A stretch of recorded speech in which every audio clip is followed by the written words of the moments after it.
Marco. Allora, buonasera a tutti e a tutte le compagne e ai compagni presenti. Oggi siamo arrivati al giro di boa del corso di formazione per i dirigenti nazionali della nostra associazione, un corso che ci auguriamo aiuti a migliorare il ruolo di ognuno di noi all'interno della nostra organizzazione per avere quei requisiti e quella preparazione politica, culturale, organizzativa e di conoscenza di Cuba. Prima di presentare gli ospiti di oggi, ringrazio tutti i relatori che li hanno preceduti nei vari temi affrontati, ma oggi un ringraziamento particolare va a due giovani compagni che si sono adoperati per la sistemazione di questi due interventi, inserendo i sottotitoli. E quindi volevo ringraziare pubblicamente Domenico Musella e Ruben Umbrello. Il primo argomento di oggi è il sistema politico, modello organizzazione sociale, elezioni partito unico con Raúl Capote Fernandez. Raúl è un amico fraterno e uno straordinario compagno. Molti di voi hanno avuto il piacere di conoscerlo e di ospitarlo. È uno scrittore, storico, ricercatore, giornalista cubano, è professore all'Università Pedagogica Enrico José Varona e membro dell'Unione degli Storici di Cuba. Capote era un agente della sicurezza di Stato sotto lo pseudonimo di Agente Pablo e dal 2003, quando ha iniziato a insegnare all'Università di Scienze Pedagogiche, è stato assunto da un agente della CIA statunitense e ha ricevuto uno stipendio molto alto dal Dipartimento di Stato degli Stati Uniti. Gli Stati Uniti lo chiamarono agente Paul. Tra gli altri compiti aveva la missione di trasformare i giovani universitari cubani in nemici della rivoluzione. Nel 2011, dopo 8 anni di lavoro come agente doppio-giochista, ha rilevato il piano degli Stati Uniti e i nomi degli intellettuali e dei professori cubani che erano agenti della CIA e che hanno partecipato al suo contratto. Alcuni dei suoi libri pubblicati in italiano: Le guerre che ci fanno, la storia mai raccontata della CIA, Un altro agente a Havana, L'avversario, Cuba e il mondo tra libertà e schiavitù, che è l'ultimo libro pubblicato in italiano. E oggi è il responsabile della pagina esteri del Gramma, che è l'organo del Partito Comunista di Cuba. Buona visione e ci sentiamo più tardi.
Compagni, un secondo, inconveniente tecnico. Puoi venire un attimo, per favore?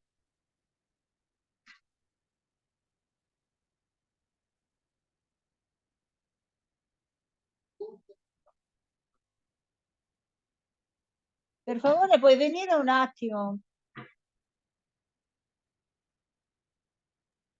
Per cortesia, staccate i microfoni. Micaela Motelli. È attaccato, è attaccato. E quindi? C'erano dei problemi tecnici, l'hanno detto prima. Si sono riferiti a te? Sì, già fatto. Siamo fatto. È ancora collegato al microfono, Micaela. Beh, non sono io. Non si vede più il capote. Vabbè.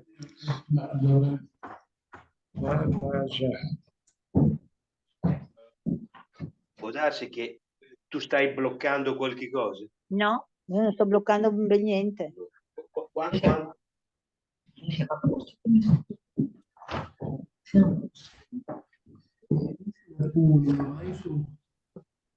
Vai su qualcuno dei soldi. Allora. Compagni, un attimo per cortesia, spegnete tutti l'audio. Adesso provo a risolvere un secondo. Faccio una prova audio per vedere se ho risolto il problema. Cortesemente, microfoni spenti tutti. Grazie.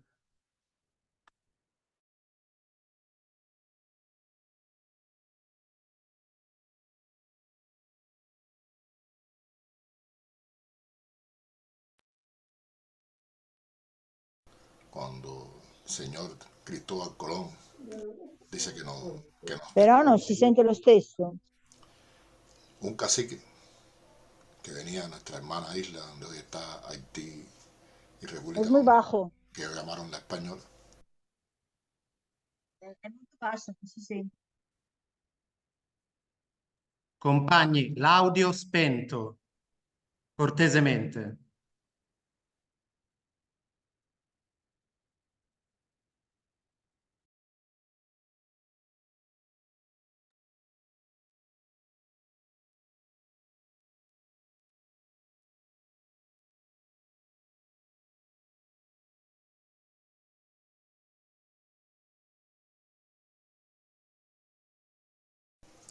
Un gran saludo para los compañeros y compañeras de la Asociación Nacional de Amistad Italia-Cuba, a la que nos unen tantos lazos fraternales y a la que Cuba agradece desde hace tantos años su compromiso con el pueblo, su compromiso con la revolución cubana, desde aquellos duros años iniciales después del triunfo de la revolución, en que las agresiones del imperialismo estadounidense se convirtieron en el pan nuestro de cada día.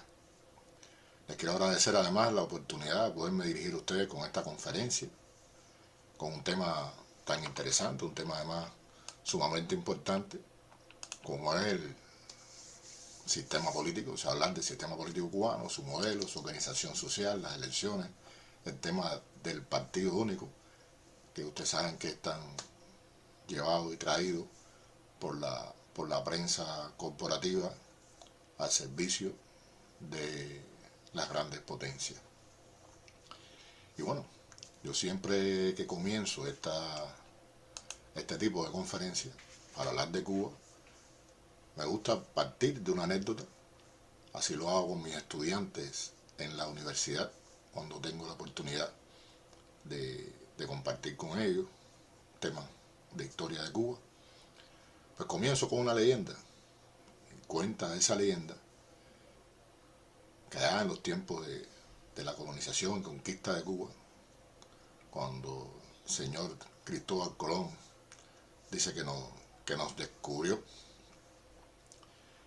un cacique que venía a nuestra hermana isla donde hoy está Haití y República Dominicana, que ellos llamaron la española, pero que en la estructura que tenían los habitantes primigenios del Caribe constituían un cacicazgo donde se conformaban varios cacicazgos, varios caciques. Y uno de ellos pues viajó a la isla de Cuba a alertar a los cubanos sobre realmente quiénes eran los españoles y contar sus experiencias de lo que estaba ocurriendo en nuestra vecina isla. Y dice que recorrió todo el país, por lo menos una buena parte del país, alertando a los caciques cubanos de qué se trataba esta historia. Y cuenta la leyenda que se reunieron en un lugar llamado la Laguna del Tesoro y decidieron arrojar a la laguna todas las prendas de oro, todas las cosas que pudieran llamar la atención a los españoles, advertidos por este cacique de que eso era lo que estaban buscando. Dice la leyenda que en ese lugar hicieron un juramento: primero morir que ser esclavos. Y yo creo que esa leyenda ha atravesado toda la historia de nuestro país y forma parte de nuestra manera de pensar, forma parte incluso de nuestra identidad. Nosotros los cubanos preferimos 1000 veces morir antes que ser esclavos. Y digo yo que tuvieron los españoles un papel importante en esta conformación, porque bueno, colonizaron la isla y trajeron a Cuba a trabajar como esclavos después de haberse encontrado con una dura, férrea resistencia indígena que duró años, que no fue tan simple como cuentan las historias de los vencedores. Pero bueno, trajeron a los esclavos africanos, esos esclavos africanos a trabajar, sobre todo en las plantaciones de caña. Esos esclavos africanos tampoco fueron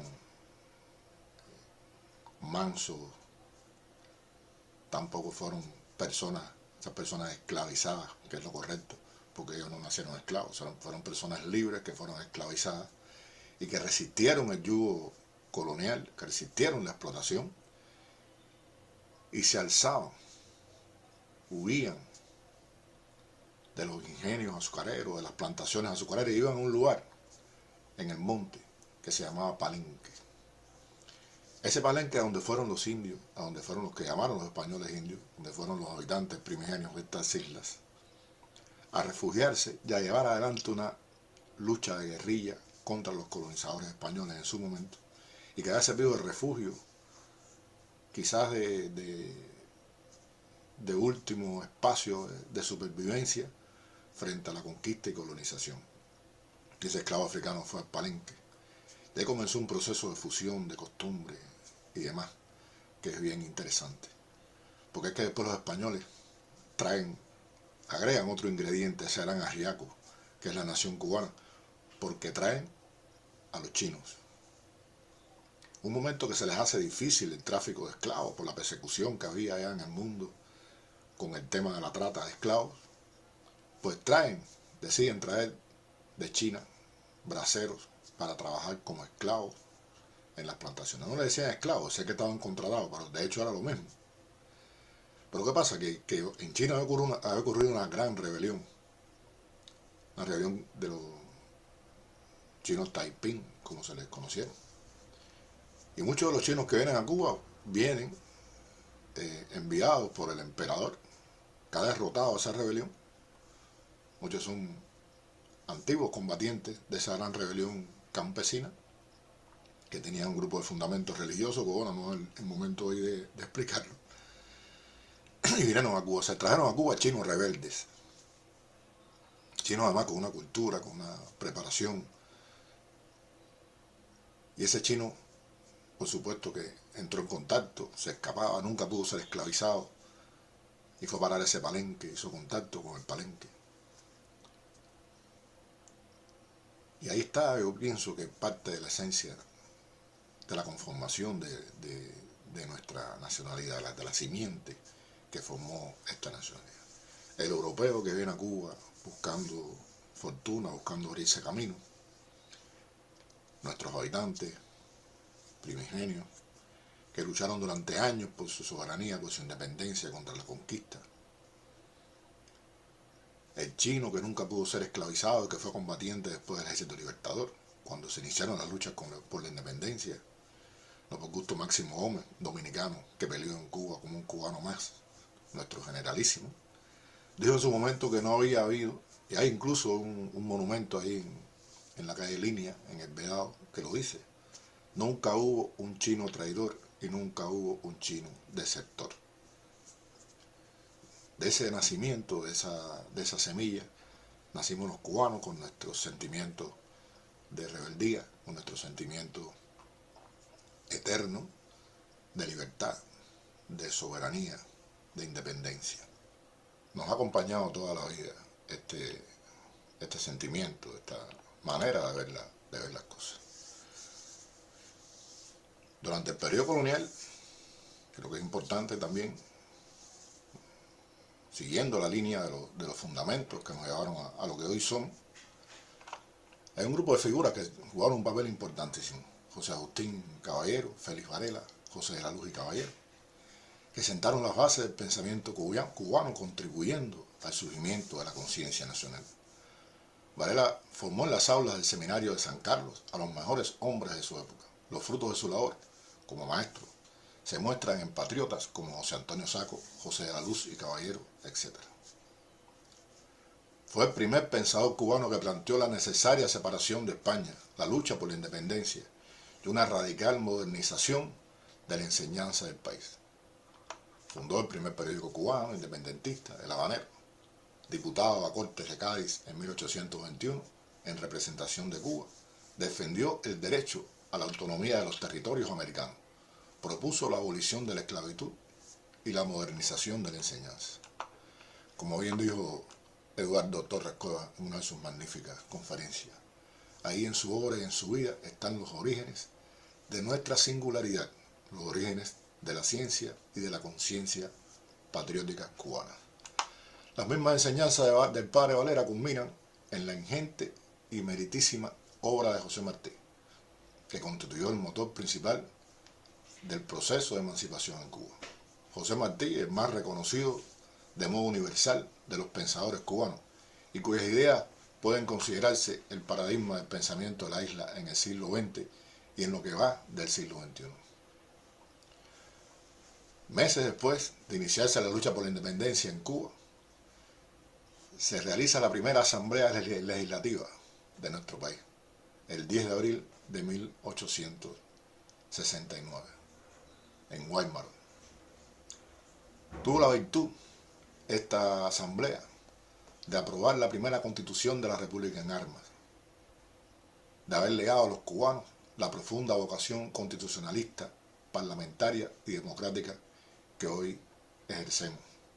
Imagínense ustedes un pueblo en armas luchando por su independencia, enfrentando a un imperio como el Imperio Español, enfrentando a miles de soldados que se da el lujazo de en medio de esa contienda, en las condiciones más adversas del mundo, crear una república en armas, dotarse de una constitución y establecer leyes que rigen a los cubanos libres.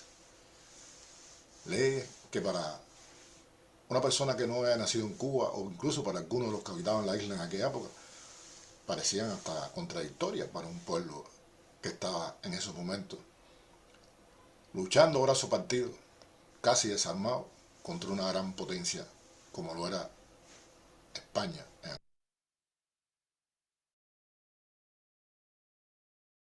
aquellos años. Y menciono este hecho porque ahí está la semilla, está la parte esencial de la manera en que tenemos nosotros de ver nuestra democracia. Como mismo se atrevió en su momento el pueblo en armas, como mismo se atrevió antes de eso Varela, desde su cátedra constitucionalista en el seminario de San Carlos, donde defendía los valores de la libertad, de la democracia, donde improvisaba nuevas maneras, y no creo que la palabra improvisar, me disculpan haberlo utilizado, sino donde pensaba de una manera diferente de hacer las cosas. Y podríamos hablar aquí de la filosofía del tío y todo, pero bueno, eso sería tema para otra conferencia. Vamos a dar un salto en el tiempo. Fidel arriba a La Habana el 8 de enero al frente de la caravana de la libertad, consolidándose el triunfo revolucionario. Heredero de toda esa tradición patriótica, esa tradición constitucional, parlamentaria. Como parte de la primera y temprana institucionalización del proceso, se constituyó un gobierno provisional revolucionario presidido por el magistrado Manuel Urrutia Leo, y con Miró Cardona como primer ministro. Contrario a lo que mucha gente piensa, Fidel no fue el jefe del gobierno cubano, no encabezó el gobierno cubano al inicio. Lo denuncian, lo presiden estos señores, lo dirigen estos señores. Manuel Urrutia Leo, un abogado con historia en el país de defensa de la Constitución, con José Miró Cardona como primer ministro. Pero ante la necesidad de radicalizar la revolución y los obstáculos enormes que se presentaron para hacer avanzar las leyes revolucionarias, el 13 de febrero del 59, Fidel ocupó el cargo de primer ministro. Pero llegó un momento que las contradicciones son tan severas que Fidel renuncia a su cargo como solución a la crisis política creada. Pero el pueblo cubano respaldó masivamente al líder rebelde, forzando la renuncia del presidente Urrutia, eligiéndose en su lugar el doctor Osvaldo Ortigoz Torrado. El 26 de julio, Fidel se reintegró a su cargo en una masiva concentración en la Plaza de la Revolución y ante la petición generalizada del pueblo de que regresara a ocupar su responsabilidad al frente del gobierno. La medida más trascendente de aquellos primeros momentos, en mi opinión, fue la ley de reforma agraria dictada el 17 de mayo de 1959, que benefició a cientos de miles de familias campesinas y que fijó un máximo de 30 caballerías a la posición individual de la tierra. Como parte de ese proceso fue creado el Instituto Nacional de Reforma Agraria. No es Cuba todavía una revolución socialista, no está Cuba declarada como revolución socialista. Y ya comenzaban el enfrentamiento, ya comenzaban las medidas económicas, ya comenzaba el sabotaje, ya comenzaban las infiltraciones, ya comenzaba el ataque a la revolución cubana. Que hasta este momento lo único que ha demostrado es su deseo de seguir un camino independiente y soberano. El bloqueo económico, la guerra económica, la guerra sucia contra Cuba no comienza, como tratan de justificar ellos, con el socialismo cubano. ¿Quiere darme el audífono que así no lo oyes tú? Está encaminada. Te da rabbia ascoltare. Compagni, l'audio.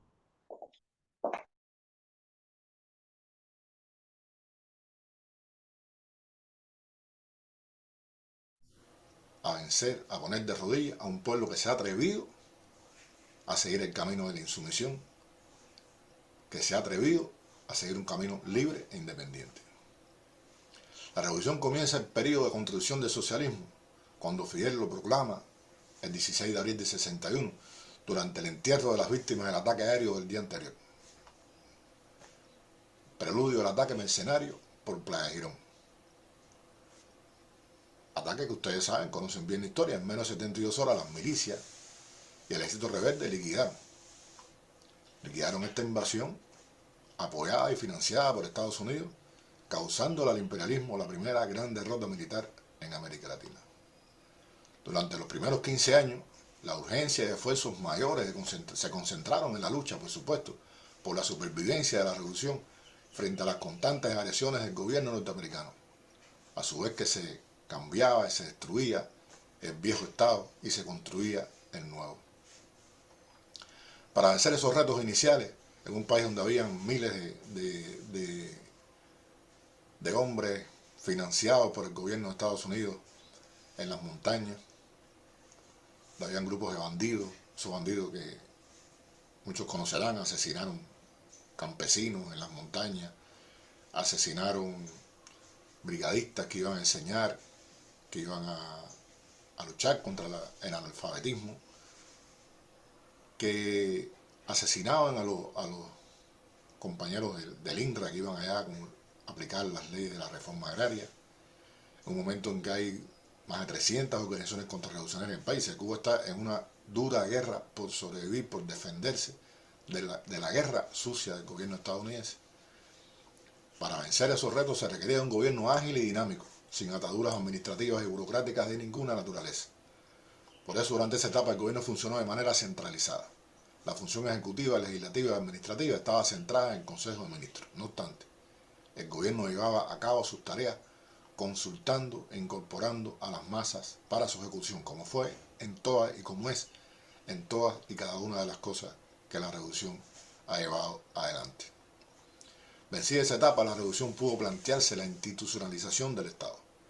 Antes de tomar las decisiones definitivas se pusieron a prueba los métodos, las regulaciones y todo lo concerniente a la constitución de los poderes populares, que se organizaron nacionalmente, y para ello se hizo, por supuesto, una experiencia previa en Matanzas en el año 74, algo que recuerdo yo con absoluta claridad, porque estuve estudiando en la provincia de Matanzas y bueno, viví todo ese proceso que se llevó adelante como experimento en ese lugar. En el 76 se adoptarían las medidas más importantes y fundamentales para la institucionalización del país: la aprobación de la primera constitución socialista, la nueva división político-administrativa, la ley electoral para las elecciones generales, constitución de los órganos del Poder Popular, descentralización de las funciones de los organismos de la administración central del Estado. En referéndum celebrado el 15 de febrero del 76 fue aprobada por la inmensa mayoría del pueblo la Constitución Socialista, la cual fue proclamada el 24 de febrero. Al cierre del año se adoptó una nueva división político-administrativa. La combinación de este proceso se alcanzó con la inauguración el 2 de diciembre de 1976 de la Asamblea Nacional del Poder Popular, donde el comandante en jefe, Fidel Castro, resultó electo presidente de los consejos de Estado y de ministros. Ahora, en octubre de 1991 se reunió el cuarto Congreso del Partido Comunista de Cuba, donde se propuso una reforma constitucional que incluía la elección directa de los diputados. En el 2002, por votación mayoritaria en referéndum, se estableció en la Constitución el carácter irrevocable del socialismo ante las hostilidades de las administraciones estadounidenses que ponían en peligro la seguridad de nuestro país. El 19 de abril de 2018, la novena legislatura de la Asamblea Nacional del Poder Popular aprobó una comisión encargada de elaborar la propuesta de anteproyecto de modificación de la Constitución de la República, presidida por el compañero Raúl Castro Ruz, cuyo texto fue analizado en el séptimo pleno del Comité Central del Comité Central del Partido Comunista de Cuba y posteriormente en varias sesiones de la Asamblea Nacional del Poder Popular. Consulta sometida a una amplísima consulta popular entre el 13 de agosto y el 15 de noviembre del 2018. Miles de propuestas se realizaron en la base, que permitieron perfeccionar el texto en más de un 60% de su articulado. Tras la aprobación del proyecto de nueva constitución, los cubanos votaron en referéndum su aprobación el 24 de febrero del 2019. Esto es una característica que yo mencionaba más arriba. No hay una sola medida en Cuba, no hay una ley en Cuba importante que no sea sometida a consulta popular, que no se discuta en las bases. Así se discutió el Código de Trabajo en su momento, que se discutió en los parlamentos obreros, que se discutió en los sindicatos, en los centros de trabajo, y la gente propuso, dispuso, aprobó, bueno, proceso riquísimo. Así se hizo con la Constitución, así se hizo con el Código de la Familia.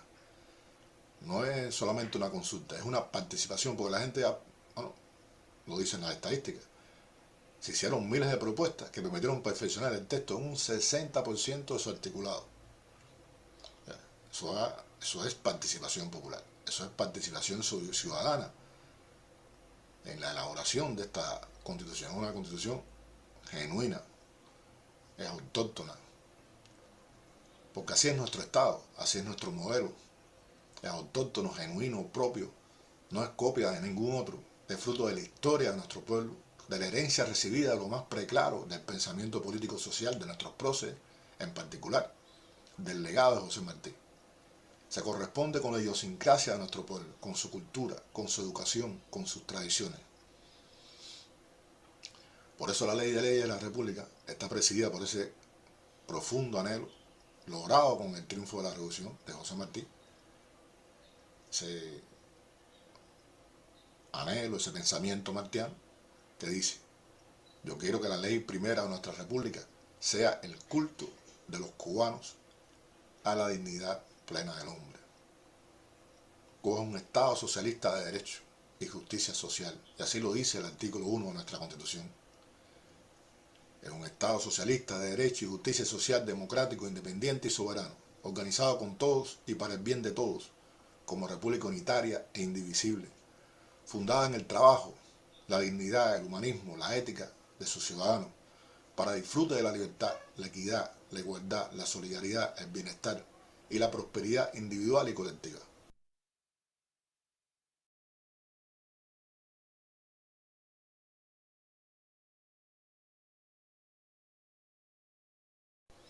Y esto no solamente es una letra fría, es un hecho que se aplica diariamente. No quiere decir que sea perfecto su aplicación, no quiere decir que no se cometan errores en su aplicación, pero está en el fundamento, y está en los resultados, y está en el apoyo popular, enorme, inmenso, que ha tenido, que tiene y que tendrá la Revolución Cubana. El artículo 3 de la Constitución dice con claridad que la soberanía reside intransferiblemente en el pueblo, del cual dimana todo el poder del Estado. El pueblo la ejerce directamente o por medio de las asambleas del Poder Popular y demás órganos del Estado que a ella se derivan en la forma que están fijadas y normadas, por supuesto, por las leyes. Tampoco esto es letra muerta.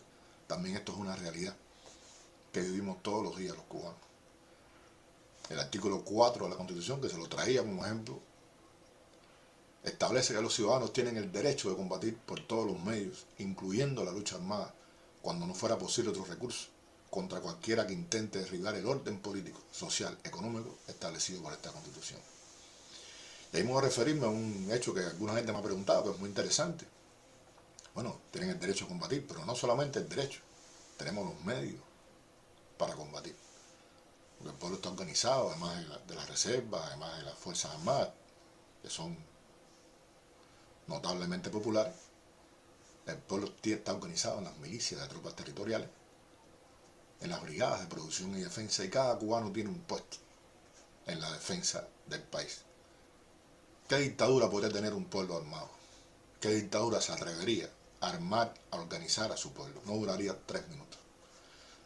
Una de las pruebas más importantes a presentar cuando se habla de que en Cuba existe una dictadura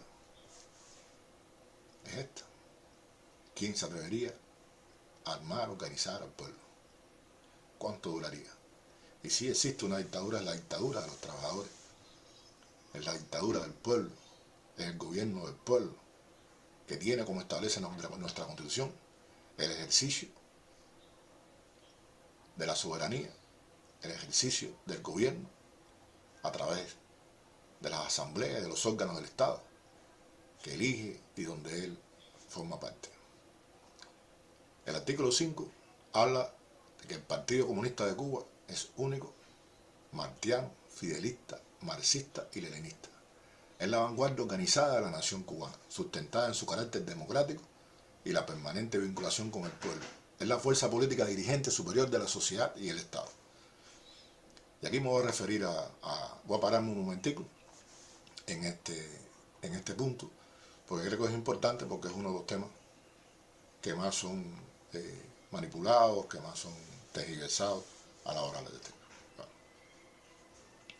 El partido organiza y orienta los esfuerzos comunes en la construcción del socialismo en Cuba y el avance hacia la sociedad comunista. Trabaja por preservar y fortalecer la unidad patriótica de los cubanos y por desarrollar valores éticos, morales y cívicos. No es un partido electoral, es un partido selectivo. Es un partido donde están los mejores cubanos y cubanas. Cuando se realiza la propuesta de un militante para integrar, de un compañero o compañera para integrar el Partido Comunista, tiene que aprobarlo la Asamblea de Trabajadores de su trabajo. No es cualquiera que desea entrar al partido. Claro, el partido se entra de manera voluntaria, pero no es cualquiera que dice, no, yo quiero ser militante del partido y te anotan porque tu voto va a ser importante. No. Se elige entre los mejores. Tiene que tener la aprobación de esa asamblea. se somete a un riguroso examen su candidatura para ingresar al partido. Y una vez que ingresa al partido, lo que le espera no son privilegios, o por lo menos no como la gente ve los privilegios en el mundo burgués y capitalista. El privilegio sí de trabajar por su país, el privilegio de construir una sociedad diferente, más justa, el privilegio de defender el modelo político cubano. Mucho trabajo le espera al militante del partido, mucho compromiso, nada de privilegio. Y esa es una de las características fundamentales, por eso se llama, es la vanguardia de la sociedad cubana, porque está integrada por sus mejores hijos. Otra característica importante a tener en cuenta a la hora de referirnos al partido es que no es un partido electoral, insisto, es un partido que no nomina, que no elige candidato. Es un partido donde cada uno de los miembros está integrado en toda la sociedad cubana. Trabajadores, obreros, campesinos, amas de casa, jubilados, elegidos a los principios que les mencioné ahorita. No elige, no nomina candidatos.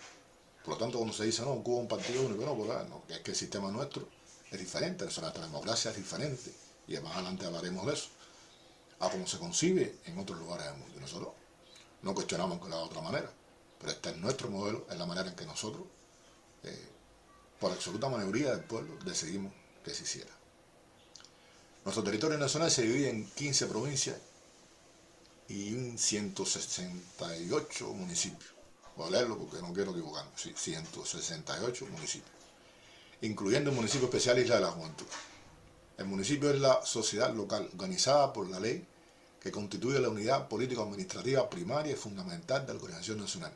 Goza de autonomía y personalidad jurídica propia a todos los efectos legales, con una extensión territorial determinada por necesarias relaciones de vecindad, económicas, sociales, de su población, etc., los intereses de la nación, con el propósito de lograr lo mejor posible la satisfacción de las necesidades locales. Cuenta con ingresos propios y las asignaciones que recibe el gobierno de la República, en función del desarrollo económico y social del territorio y otros fines del Estado, bajo la dirección de la Asamblea Municipal del Poder Popular, como establece el artículo 168 de la Constitución de la República de Cuba. El municipio es una entidad importantísima y una de las grandes batallas que libramos los cubanos hoy por lograr la mayor independencia posible del municipio, porque la clave del desarrollo económico y social del país está medido en buena medida por ese municipio, por el trabajo que el municipio realiza, por la independencia del municipio y por la capacidad del municipio de satisfacer las necesidades de la población que en ella vive. Entonces, vamos a hablar del presidente de la República, que es otro tema también traído y llevado muchas veces y manipulado horriblemente por la propaganda. Nosotros no tenemos un sistema presidencialista, como no lo tiene Italia, como no lo tiene España, como no lo tienen muchas naciones en el mundo. El presidente de la República es el jefe de Estado y es elegido por la Asamblea Nacional del Poder Popular, de entre sus diputados. O sea, para tú poder ser elegido a la Asamblea Nacional del Poder Popular, tienes que ser diputado a la Asamblea. Y para tú ser diputado a la Asamblea, tienes que haber sido elegido en la base, como delegado en la base. Eso lo veremos cuando lleguemos más adelante a ese punto, que es tan importante en las elecciones en Cuba. O sea, para tú ser diputado a la Asamblea tienes que ser una persona elegida por la base, elegida como delegado en tu circunscripción, o haber sido propuesto y a partir, valga la redundancia, de las propuestas que hacen las organizaciones de la sociedad civil cubana que participan en la candidatura, la propuesta de candidatura a la Asamblea Nacional del Poder Popular. Estamos hablando de organizaciones de la sociedad civil, la Asociación de Agricultores, estamos hablando de los comités de defensa de la revolución, estamos hablando de la Federación de Mujeres Cubanas, estamos hablando de muchísimas organizaciones que integran todo el conjunto de la sociedad civil cubana que tienen el derecho, por ley, el derecho constitucional a proponer candidatos a diputados, que son después elegidos por la gente. son votados, no es a dedo, como se dice. Esto no nace de la nada. Para tú llegar a ocupar un cargo, cualquier cargo en la República de Cuba, tienes que haber salido a la base, tienes que haber sido propuesto como delegado del Poder Popular en tu circunscripción y tienes que haber sido propuesto como candidato por las organizaciones de la sociedad civil. Todas las organizaciones tienen derecho en Cuba a proponer sus candidatos. Estamos hablando de la Federación de Estudiantes, estamos hablando tanto de la universitaria como de la enseñanza media, todas las organizaciones en Cuba. O sea, no le designa a nadie a dedo. Si usted no ha sido propuesto, si usted no tiene ninguna posibilidad de llegar a ocupar ningún cargo en el Estado y en el gobierno cubano. Para ser elegido presidente de la República se requiere el voto favorable de la mayoría absoluta. El presidente de la República puede ejercer su cargo hasta 2 periodos consecutivos, luego de lo cual no puede desempeñarlo nuevamente. Para ser presidente de la República se requiere haber cumplido 35 años de edad, hallarse en pleno goce de los derechos civiles y políticos, ser ciudadano cubano por nacimiento y no tener otra ciudadanía. Se exige además tener hasta 60 años de edad para ser elegido en este cargo en un primer periodo. Vamos a referirnos a otra figura importantísima del gobierno cubano, el primer ministro, que es el jefe de gobierno de la República, es designado por la Asamblea Nacional del Poder Popular a propuesta del presidente de la República por un periodo de 5 años. Para ser designado primer ministro se requiere el voto favorable de la mayoría absoluta. El primer ministro es responsable ante la Asamblea Nacional del Poder Popular y ante el presidente de la República, a los cuales rinde cuenta e informa de su gestión. Para ser primer ministro se requiere ser diputado a la Asamblea Nacional del Poder Popular y por supuesto tener las características que les expliqué como el presidente, haber sido elegido en la base como delegado, haber sido propuesto por una organización de la sociedad civil. Ahora el Parlamento Nacional, la Asamblea Nacional del Poder Popular, que es el órgano supremo del poder del Estado, es el único órgano con potestad constituyente y legislativa en la República. Está integrada por diputados elegidos por el voto libre, igual, directo y secreto de los electores, en la proporción que según el procedimiento determina la ley, conforme al artículo 109 de nuestra Constitución de la República. Dentro de las atribuciones de la Asamblea Nacional del Poder Popular corresponde elegir al presidente y al vicepresidente de la República. Actualmente se encuentra compuesto por 470 diputados y diputadas. Ahí les voy a poner unos esquemas para que ustedes vean cómo está organizado todo este sistema y bueno, en estos momentos qué proporciones hay, bueno, todo lo que integra la Asamblea Nacional.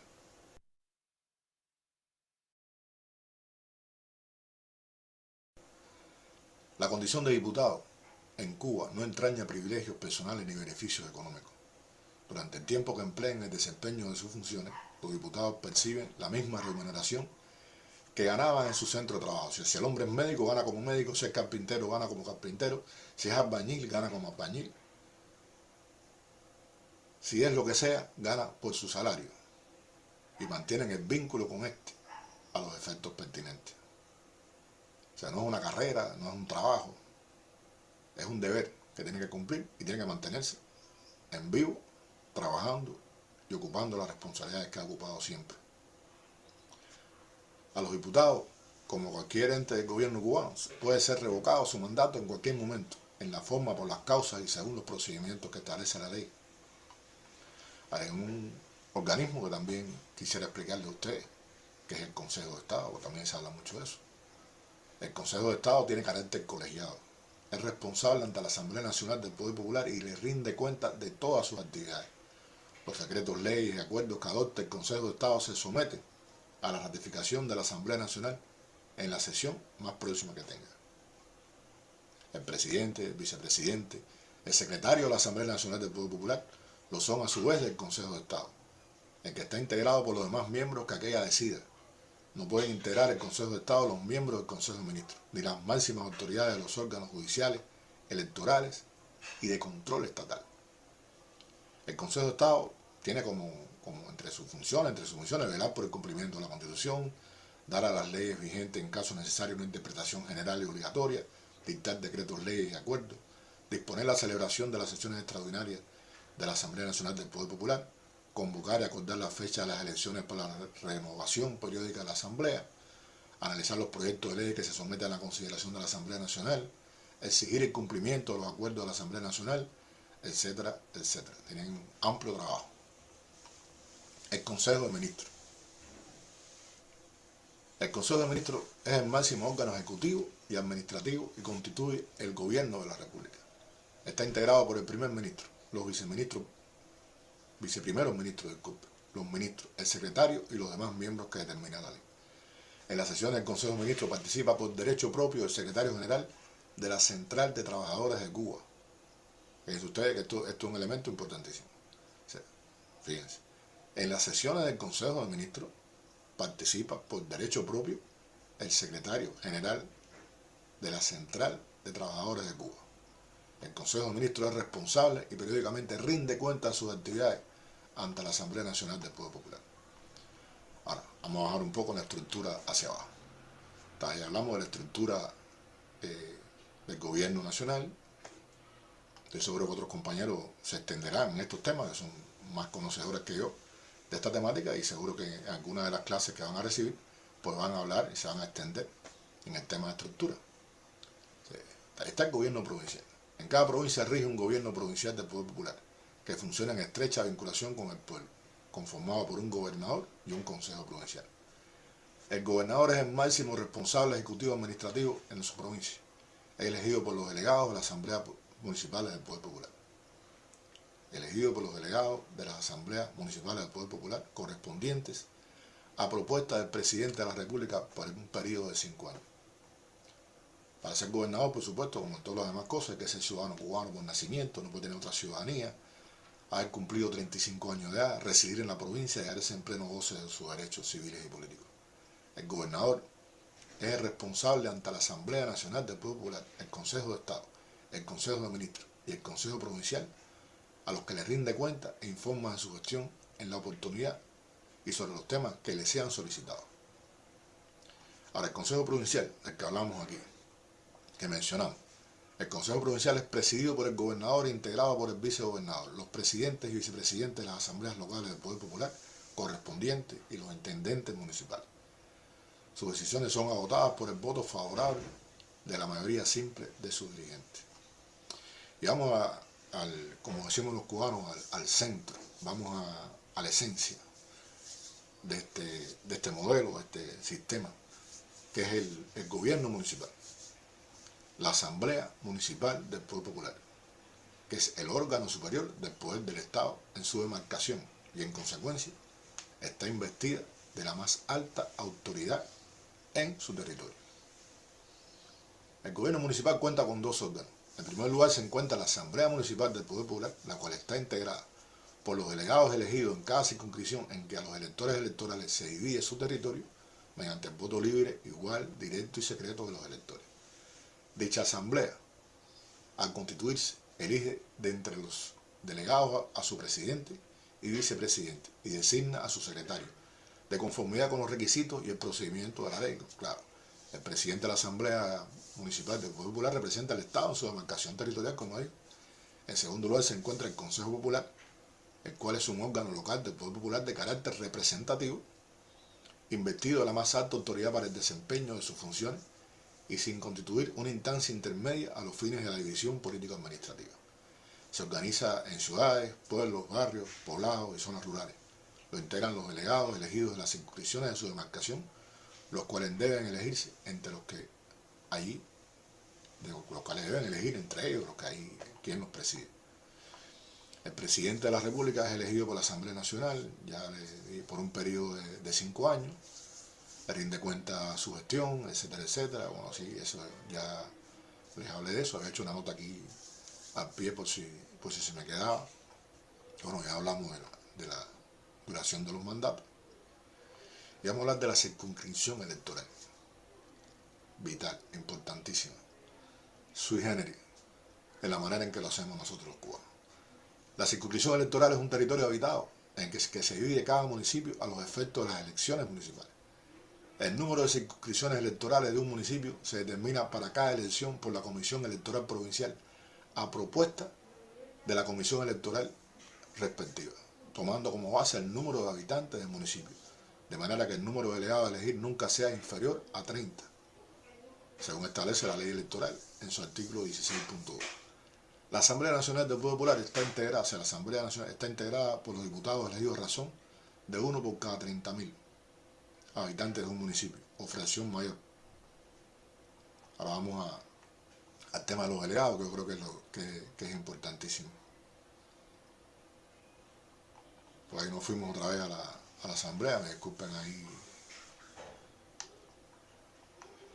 Tengo que ver eso cuando edite ahora. Vamos a hablar de la figura más importante de todo esto. Ya hablamos de la estructura, que es esa asamblea municipal. Hablamos de la circunscripción, que es tan importante en las elecciones. Y la elección de esta figura, que es el delegado.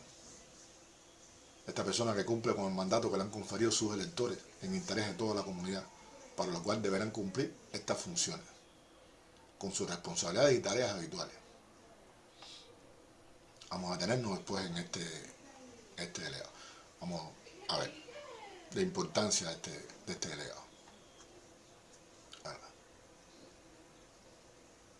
Esta persona no nace de una candidatura puesta por un partido.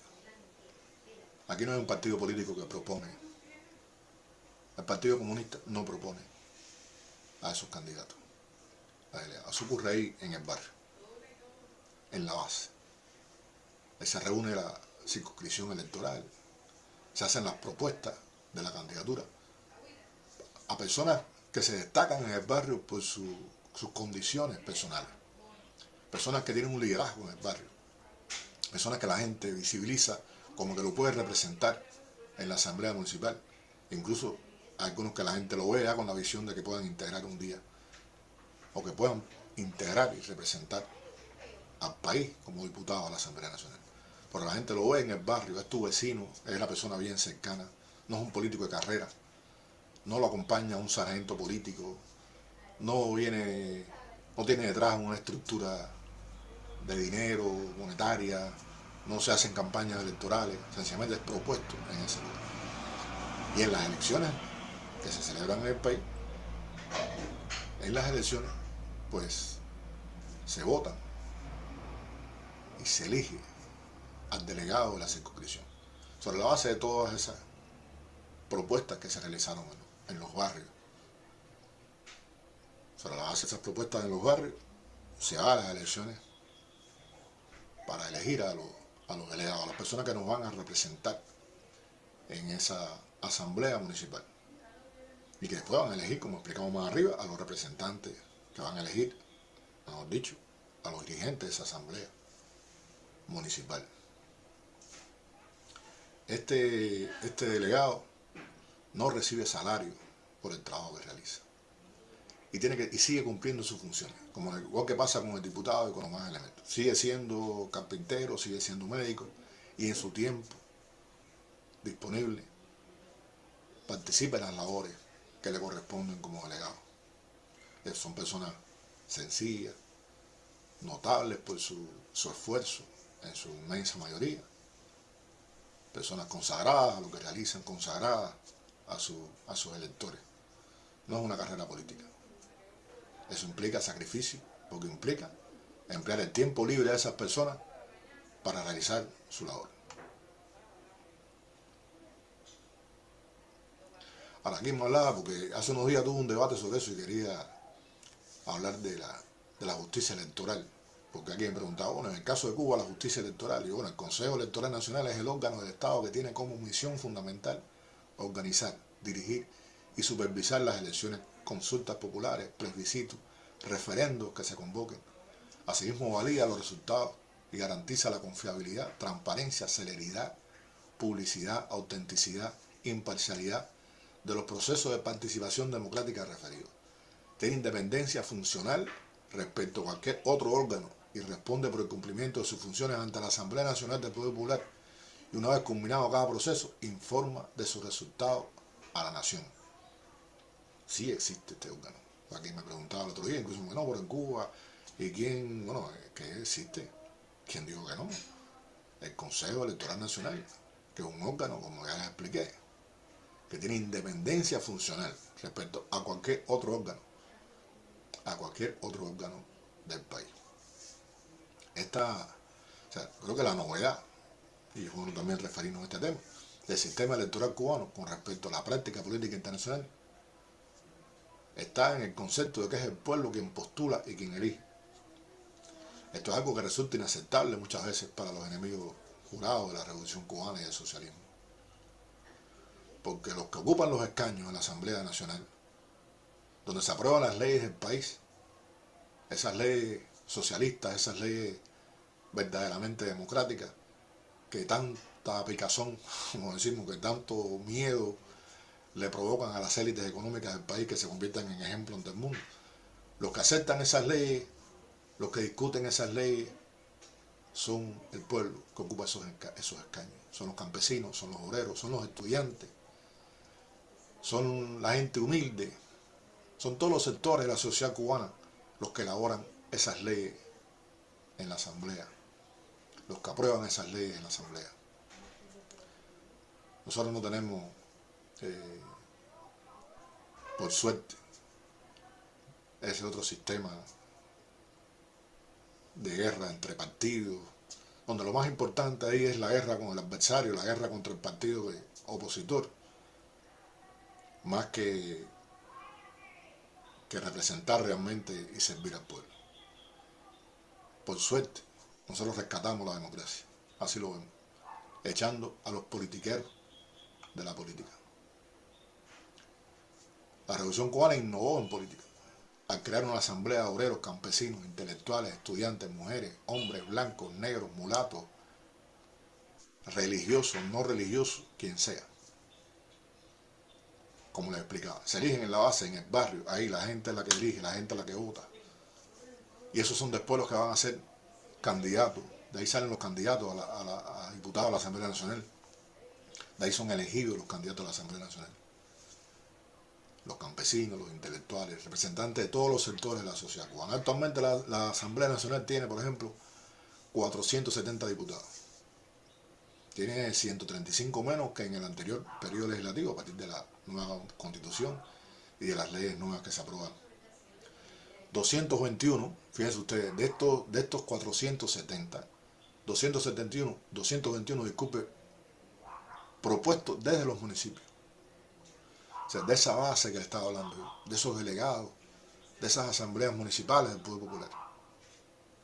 135 son propuestos por las organizaciones de la sociedad civil en las provincias, por los CR provinciales, por la Federación de Mujeres Cubanas, por la FEM, por la FEU, en las provincias, las organizaciones de la sociedad civil, y 114 de procedencia nacional. Yo tuve la experiencia, he tenido la experiencia, fíjate cómo funciona esto, yo he tenido la experiencia de ser propuesto en 3 legislaturas seguidas.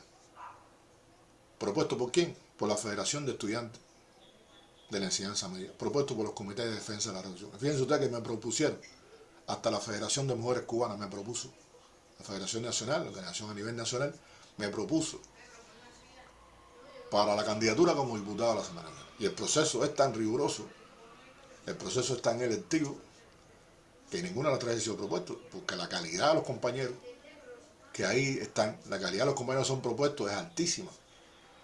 Y pasa por la votación del pueblo, por la elección popular. A ninguno de estos compañeros los eligió ni los postuló el partido. Los proyectos de candidatura son elaborados y presentados por las comisiones integradas por representantes de la Central de Trabajadores de Cuba, los comités de defensa de la nación. Aquí estamos hablando de las comisiones que eligen, de todas esas propuestas que se hacen a nivel nacional, lo que conforma la candidatura, que es el otro paso que debemos entender bien. Estos proyectos de candidatura que salieron de toda esta masa nacional, provincial y municipal, son elaborados y presentados por comisiones integradas por representantes de la Central de Trabajadores de Cuba, los comités de defensa de la revolución, la Federación de Mujeres Cubanas, la Asociación Nacional de Agricultores Pequeños, la Federación Estudiantil Universitaria y de la Federación de Estudiantes de la Enseñanza Media. Piensen esto, la importancia que tiene. Con la realización de más de 900 plenos de esas organizaciones, en un amplio y democrático ejercicio, resultaron propuestos más de 19.000 precandidatos y fueron considerados los 12.427 delegados de base electos por el pueblo, que hayan sido elegidos en meses anteriores, en el mes de noviembre, cuando se hicieron las elecciones de los delegados del Poder Popular. Luego de realizarse una amplia consulta, que esto es otro elemento importante en las elecciones cubanas, luego de una amplia consulta de los propuestos a diputados con los delegados de circunscripción, o sea, todo esto se les hace una amplia consulta, opinan y deciden los diputados, delegados de la circunscripción, disculpen, los delegados municipales. Y las asambleas municipales aprueban las candidaturas. Es la asamblea municipal quien aprueba las candidaturas. Desde el día siguiente a estas sesiones y hasta la fecha que está establecida, en este año fue el 24 de marzo, los candidatos recorren los barrios, centros laborales, estudiantiles, para intercambiar directamente con la gente sobre proyecciones, expectativas y demás. Así son las elecciones en Cuba, así se conforma todo este aparato del cual hemos hablado durante esta clase, desde que comenzamos, desde arriba, en este bosquejo que les he podido realizar. Ahora, vuelvo otra vez al tema del partido. Bueno, porque hay un solo partido. ¿Cómo puede haber un solo partido? ¿Es democrático o no es democrático? Bueno, yo respondo con otra pregunta. ¿Y quién dijo que democracia significa multipartidismo? O sea, ¿dónde está eso? ¿Quién dijo que democracia significa multipartidismo? Democracia es, en todas las acepciones del término, el gobierno del pueblo.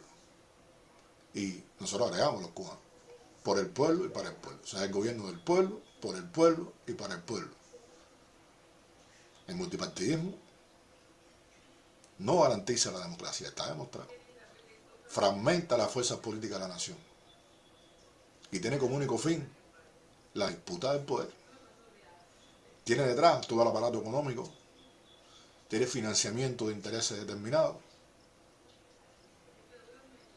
que hace que el servicio, que es el sentido fundamental, el servicio a las mayorías, quede relegado y que esas mayorías no lleguen jamás a la candidatura. ¿Quiénes son los presidentes? ¿Quiénes integran? ¿Quiénes llegan a las candidaturas? ¿Y quiénes son elegidos en los parlamentos? ¿Y quiénes son los que son electos como presidentes? Es esa gente que está en la base. Es el campesino, es el obrero que está en la base, es el dirigente sindical. No.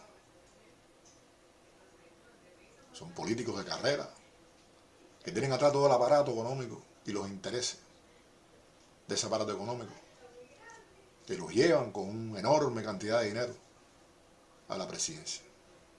Aquí no hay propaganda electoral individual, no hay promesa de soluciones milagrosas, no hay debates televisivos, como ocurre en los Estados Unidos y en otros lugares, donde la gente lo que hace es buscar el favor de la audiencia, la gente las pelea ahí más que otra cosa, lo que están es tratando de caerle bien al que está mirando eso, es lograr un impacto comunicacional en las personas, para que la persona lo elija, no por la calidad de lo que propone, sino por su calidad como comunicador. Se atacan verbalmente, se ponen traspiés y se convierte en un show más que otra cosa. Insisto en una cosa, nuestros nominados, al ser electos como diputados y diputadas, no tendrán ingresos extraordinarios de ninguna clase, ni ningún otro beneficio, como ocurre en otros lugares, donde a veces las cifras asustan, la cantidad de dinero que gana alguna de esta gente. Lo único que gana un diputado y un delegado electo en Cuba es trabajo, responsabilidad, compromiso y el reconocimiento del pueblo, por supuesto. A los 470 candidatos que integran la Asamblea Nacional de Poder Popular en esta ocasión, fueron elegidos por el pueblo. Solo se les ofrece, solo la nación les ofrece lo que José Martí y Máximo Gómez, en la histórica carta en la que Martí convocaba a nuestro generalísimo a hacer la guerra necesaria. Les ofrece el placer de su sacrificio y la ingratitud probable de los hombres. Repito lo que dije al inicio, les agradezco profundamente a los compañeros de la Asociación Nacional de Amistad Italia-Cuba esta posibilidad de poder darle mis puntos de vista sobre un tema tan interesante y tan importante. En Cuba realmente, señores y señoras, compañeros y compañeras, el gobierno del pueblo. Gobierna el pueblo. No somos un gobierno perfecto, no es un sistema perfecto. Trabajamos todos los días por hacerlo más perfecto. Para nosotros perfección significa participación. O sea, en la medida que nosotros logremos mayor participación popular en las decisiones, nuestro modelo, nuestro sistema, pues estaría mucho mejor. Y nunca nos conformamos. Nunca estaremos conformes. Siempre luchamos por alcanzar toda la justicia y por alcanzar toda la participación popular. Porque es nuestra razón de ser y nuestra razón de existir. Un gran abrazo desde Cuba.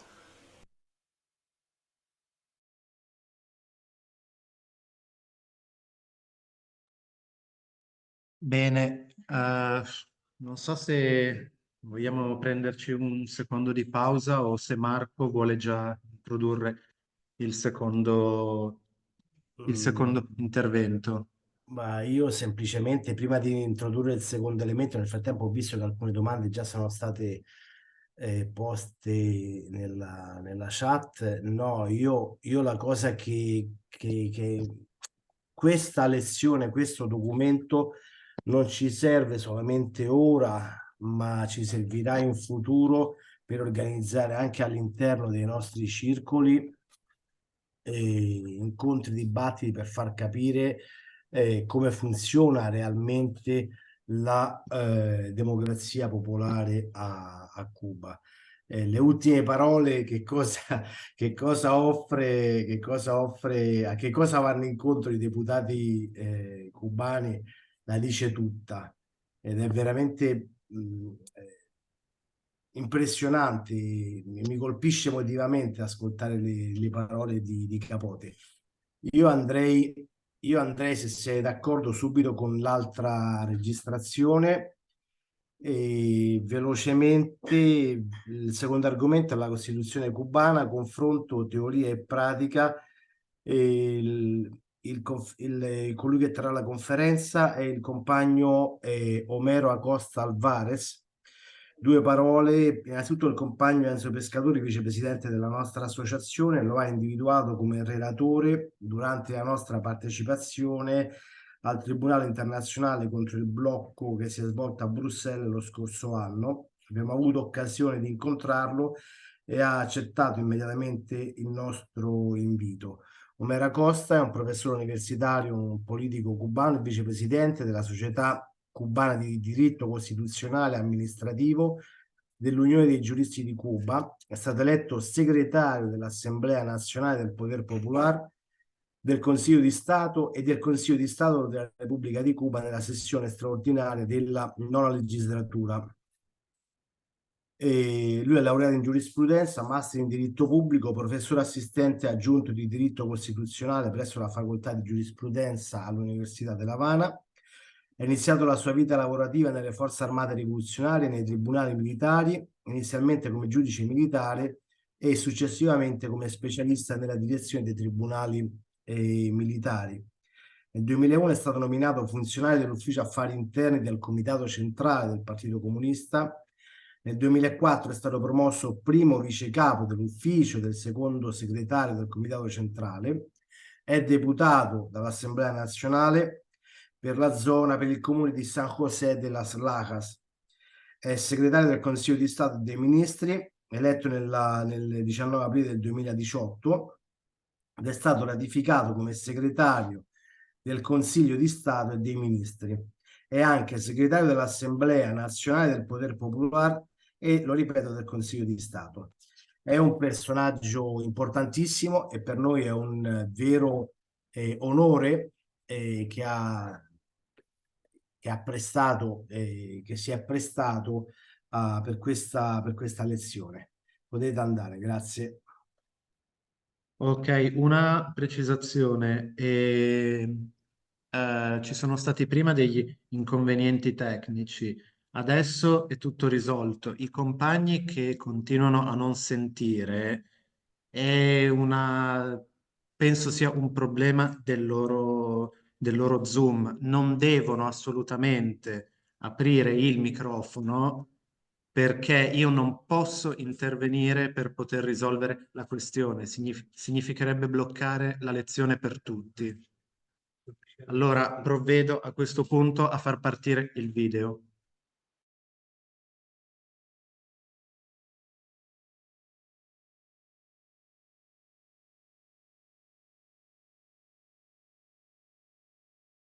Bueno, no sé qué hora es en el momento que reciban esta conferencia, así que le doy los buenos días, las buenas tardes y las buenas noches, en especial a nuestros amigos de la Asociación de Amistad Italia-Cuba, que han estado siempre presentes y apoyan a la Revolución Cubana en cada uno de estos momentos.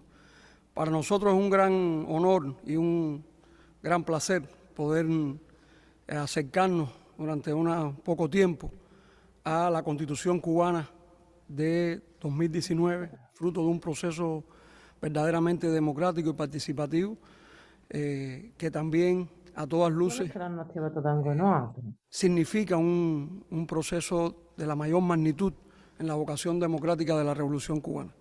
Quiero agradecer también a nuestro amigo Marco Papacci, que es el presidente de la Asociación de Amistad Italia-Cuba, por concedernos esta posibilidad de poder intercambiar con nuestros amigos.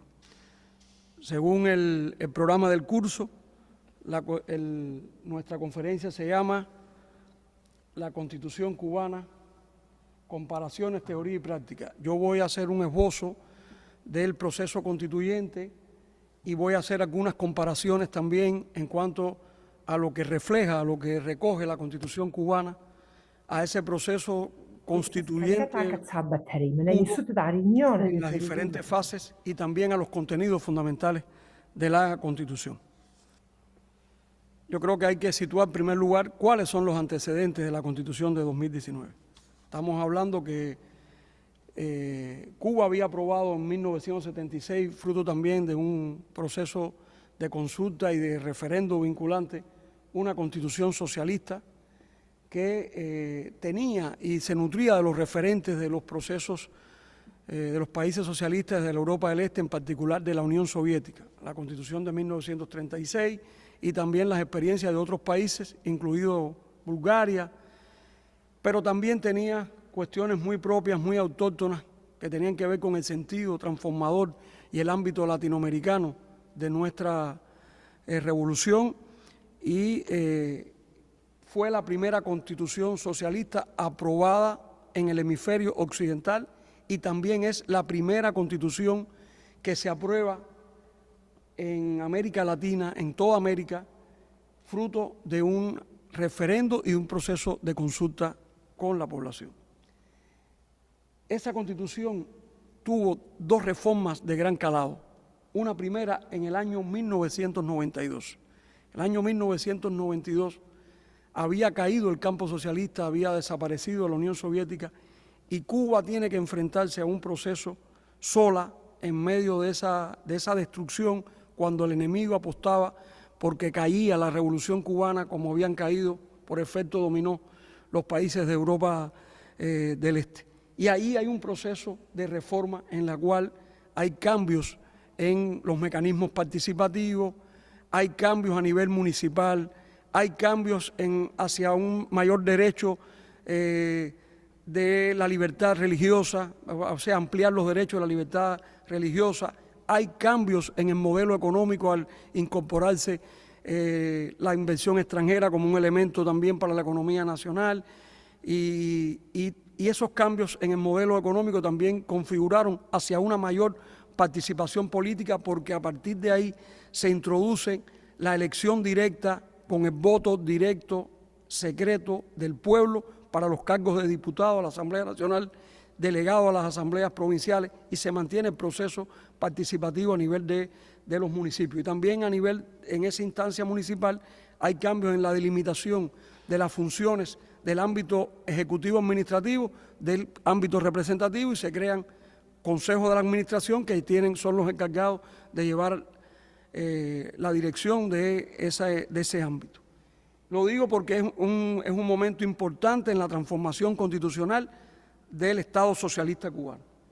Y en el año 2002 también se produce un proceso de reforma que conllevó también una transformación. Aquí hay dos cuestiones fundamentales. En primer lugar, porque se introduce un artículo en lo cual se declara la irrevocabilidad del socialismo, y a su vez ese artículo pasa también a formar parte del mecanismo de reforma que establece la propia Constitución, que señala que el socialismo es irrevocable y que además no podría volver nunca al capitalismo, y que esos son contenidos que no podrán nunca variarse en un proceso de reforma de la Constitución. Con lo cual se perseveraba en ese momento en el proyecto socialista y que no había un cambio hacia el capitalismo en nuestro país. Esos antecedentes tienen que ver, son importantes, en particular el mecanismo de reforma con el proceso de reforma constitucional que se lleva a cabo para la Constitución del 2019. Podemos pasar entonces a este proceso constituyente, que yo diría que es un proceso bien singular porque no tiene antecedentes en otros procesos constituyentes en que hay, incluso en aquellos que hay una asamblea constituyente o en los modelos que los propios parlamentos asumen la reforma, o cambios que se dan a nivel de la estructura estatal que se llevan por vía parlamentaria. Pero aquí no se trata solo de un acto parlamentario, sino que también hay una participación efectiva y real de la población que hace y dota de una legitimidad democrática a la nueva Constitución. Y como teníamos como antecedente aquella Constitución de 1976, que había también sido fruto, había emergido también como resultado de un proceso de consulta y referendo vinculante. Yo creo que ahí están tres fases fundamentales de este proceso constituyente. En primer lugar, para el año 2013 se crea un grupo de trabajo para estudiar, a partir de los cambios que estaban teniendo lugar, sobre todo en la actualización del modelo económico cubano, como resultado del Congreso del Partido Comunista del año 2011, cuáles serían las ideas para una futura reforma a la Constitución o de una Constitución nueva. Hasta ese momento no se tenía idea de cuál sería la dimensión. Y se trabajó en un grupo que comenzamos a estudiar determinadas normas jurídicas de este rango, constituciones de los procesos latinoamericanos, también las constituciones cubanas anteriores, la Constitución incluso de la República, la Constitución de 1940, la propia Constitución de 1976 y otros procesos constitucionales, incluso ajenos en el modelo político nuestro, pero que también eran trascendentes, sobre todo en técnica de funcionamiento del Estado, etcétera, y de manera particular los procesos que habían tenido lugar en China y Vietnam por su propia referencia como países que construyen el socialismo. Eso se trabajó durante varios años y hay un trabajo previo que ayuda a acelerar esa reforma de la Constitución. Y digo esto porque fíjense que de mayo de 2013 hasta junio de 2018 es que ya pasamos a la fase, pudiéramos decir, pública del constituyente. Y muchas veces cuando se habla de los procesos constituyentes no se habla del papel de los partidos en la fase previa. Y aquí estamos hablando de un trabajo desde el Partido Comunista, de una comisión aprobada por la dirección del Partido Comunista, en la que nosotros nos insertamos desde el principio. Y aquí ya la fase pública, la Asamblea Nacional en junio de 2018,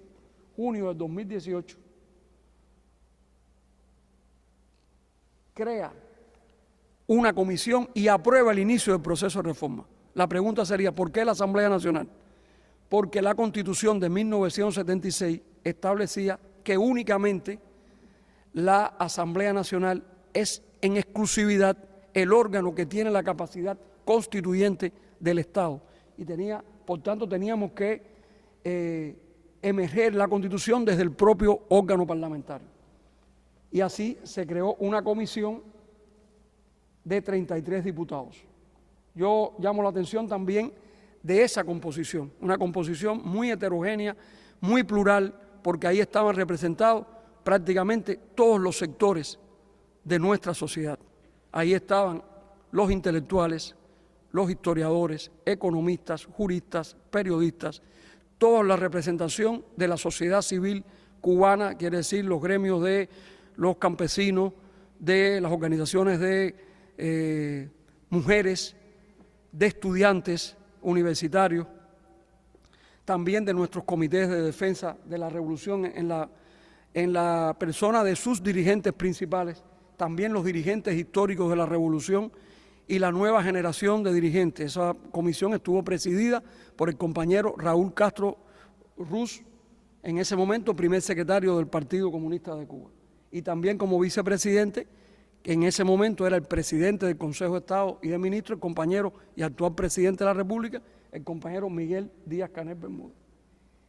Nosotros trabajamos prácticamente durante un mes de forma continua para preparar el proyecto. Como teníamos todos esos antecedentes, ayudó mucho, pero siempre quedó en que ese proyecto y los trabajos anteriores eran antecedentes y que se decidían cuál iba a ser el proyecto a presentar a la Asamblea en esa comisión.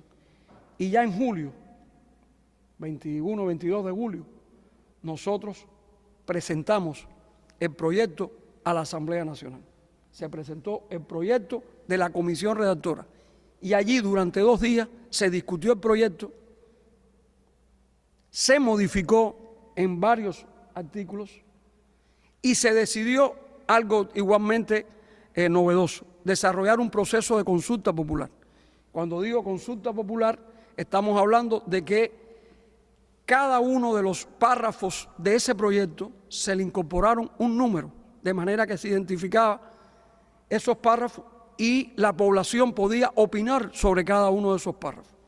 Ese proceso se desarrolló entre el 13 de agosto y el 15 de noviembre de 2018. Por supuesto, llevó un trabajo de distribución, divulgación, comunicación, para que la población conociera y tuviera el proyecto en sus manos. Y esto es un ejemplo también de la organización del proceso.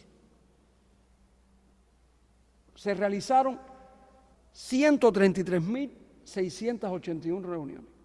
Estamos hablando de en las comunidades con la población, o sea, 79.000, aquí está la cifra, con la población.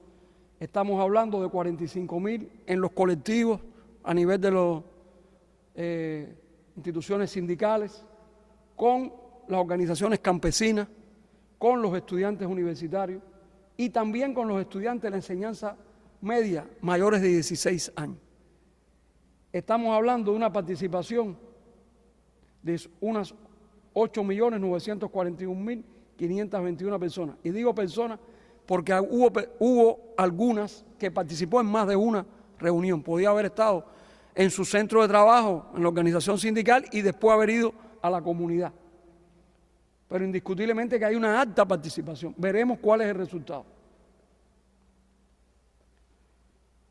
En esas reuniones, en esas asambleas, se realizaron 1.706.872. De cada reunión se realizaba un acta donde se incorporaba cada una de las opiniones y cada acta esa tenía que subir, o sea, se hacía un proceso de selección de esas opiniones, todas se recogían y se iban tabulando, de las cuales surgieron, en algunos casos eran opiniones para expresar un respaldo, dar su opinión de forma general, pero no había intervenciones. Y aquí se hicieron esta cantidad de propuestas, que nosotros clasificamos, en algunos casos, en modificaciones al texto, para cambiar el texto, otros adicionar, y estamos hablando de párrafos, en otros eliminar el párrafo o una parte del párrafo, y en otros casos se planteaban dudas que también habían que aclararse.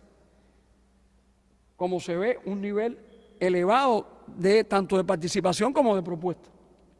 Como había muchas propuestas que se repetían de las intervenciones, se agruparon en tipos de intervención.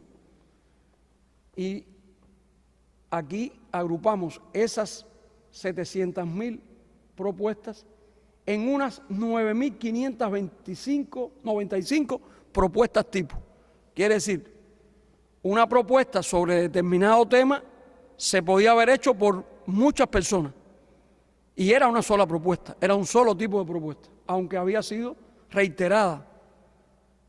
Y cada uno de estos tipos tendría unas 78 propuestas de forma general. Se aceptaron 4.809 para el 50,1% y no se aceptaron 4.786. Esto es importante porque denota el nivel de aceptación y de asimilación del resultado de la propuesta y que la población, nuestro pueblo, viera que no había opinado por gusto, porque después cada una de esas opiniones tendría respuesta.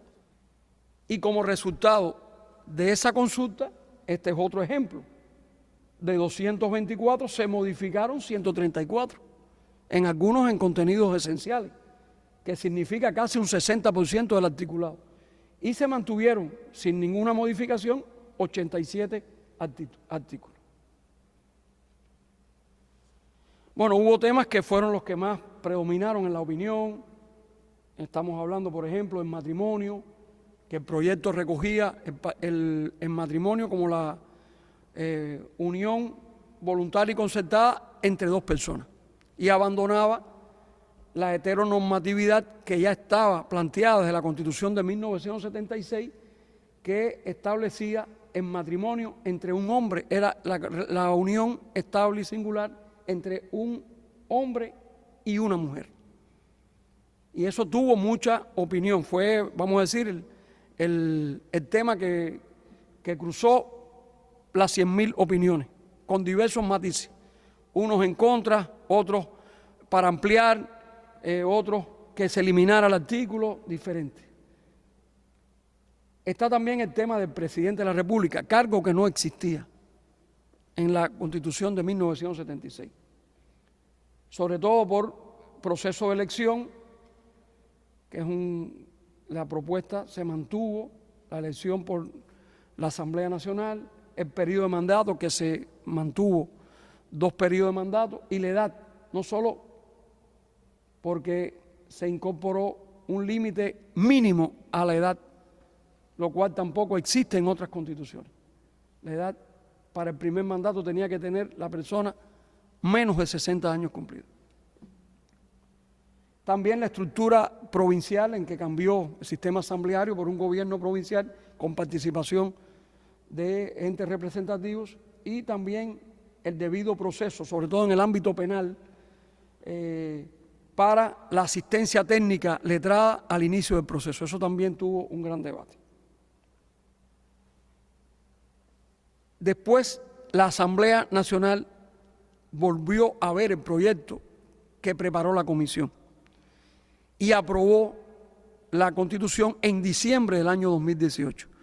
Pero no bastaba con esa aprobación, y hubiera sido democrático también haberlo aprobado, pero la propia Constitución exigía el referendo constitucional. Y el referendo constitucional, mediante el voto secreto y directo del pueblo, se efectuó el 24 de febrero de 2019. Esto igualmente llevó análisis, distribución, trabajo de divulgación.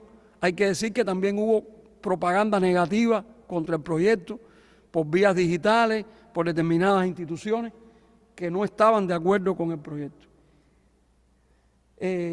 Y también la preparación de todas las autoridades electorales en el país, porque participaron más de 400.000 cubanos como autoridades electorales de forma voluntaria. Y eso también lleva un aspecto organizativo muy importante.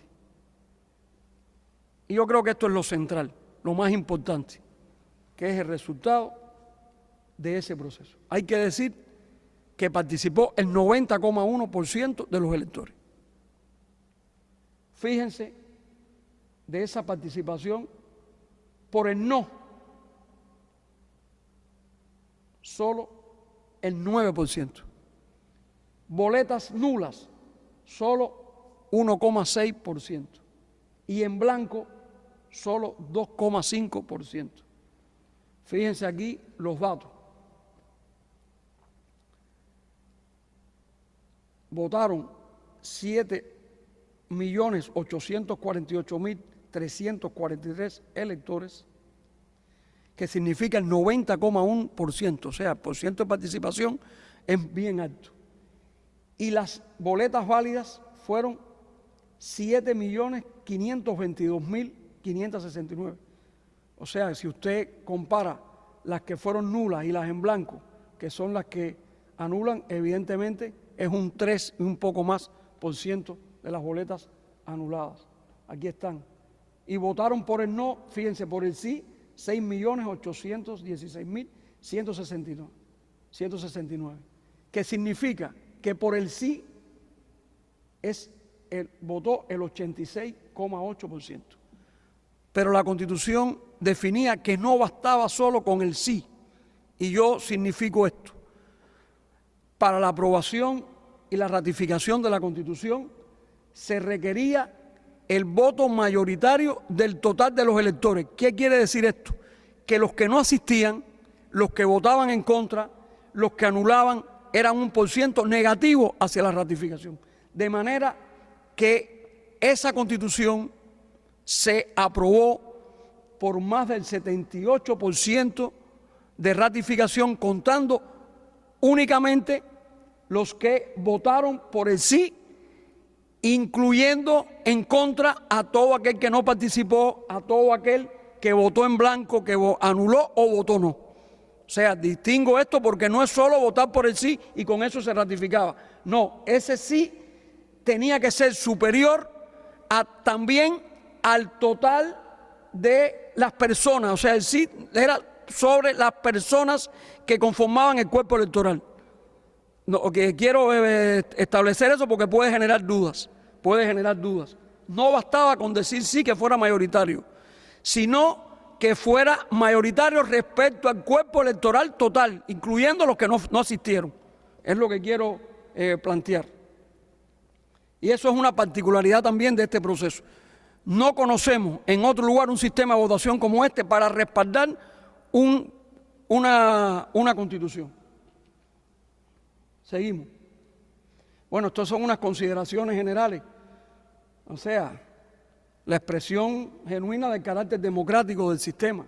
También la amplia participación y compromiso del pueblo. Siempre decimos, traten de hacer un proceso como este, sobre todo de consulta popular en algunos países que nos critican.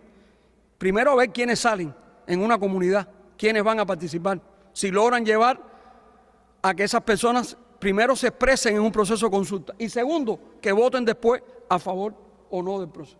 Y también lo que indica la legitimación del sistema socialista, que no es un modelo impuesto, que es un modelo que cuenta con una legitimidad producto de un proceso constituyente y producto de un ejercicio del sufragio secreto, directo, lo cual da un respaldo, un espaldarazo al modelo político.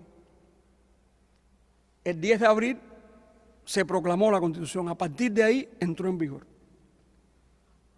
Me voy a referir a algunos de los contenidos fundamentales.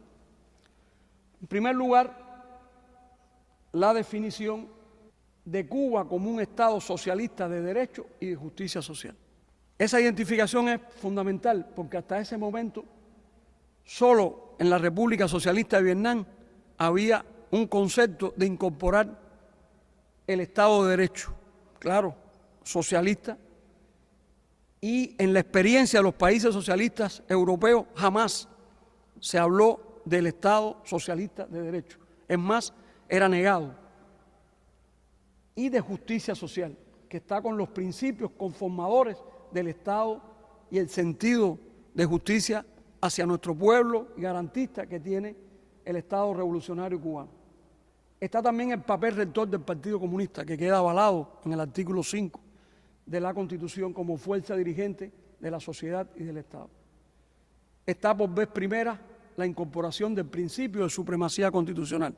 En esa pirámide de la jerarquía normativa, la Constitución como norma adquiere el mayor rango y por debajo de ella todas tienen que respetar esos contenidos constitucionales.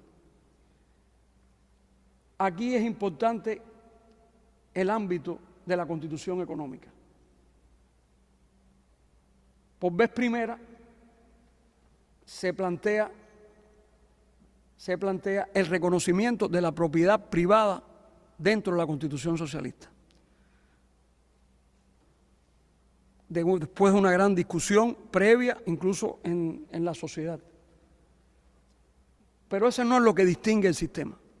El sistema lo distingue y es un sistema de economía socialista porque la propiedad socialista de todo el pueblo se ejerce sobre medios fundamentales. De manera que hay un espacio de medios no fundamentales que pueden tener también, pueden ser ejercidos por entes privados o por otras organizaciones. Se reconoce incluso la propiedad de las empresas mixtas, que no solo tienen que ser con capital foráneo con el Estado, sino también con las otras formas de propiedad. Y yo creo que esa es la pluralidad que tiene el sistema de economía nuestro, en que de todas maneras hay un reconocimiento del mercado, pero hay un papel fundamental de la planificación y de la empresa estatal socialista, la empresa pública, como el factor generador de la riqueza fundamental. Pero dentro de ello hay una mixtura, hay una posibilidad de expandir también un espacio de la economía privada, que no nace con la Constitución, que ya había estado establecida por determinadas disposiciones anteriores a esta Constitución. Hay un amplio catálogo de derechos humanos. Yo creo que ahí está toda la gama de los derechos humanos, incluidos en los cuales todavía Europa, que sus constituciones son de posguerra, no tienen incorporado en sus contenidos constitucionales. No solo los derechos económicos y sociales que después abordaremos, sino los llamados derechos de tercera y cuarta generación, el derecho a la alimentación sana, el derecho al hábitat y a la vivienda digna, el derecho al agua, el derecho al medio ambiente, etc.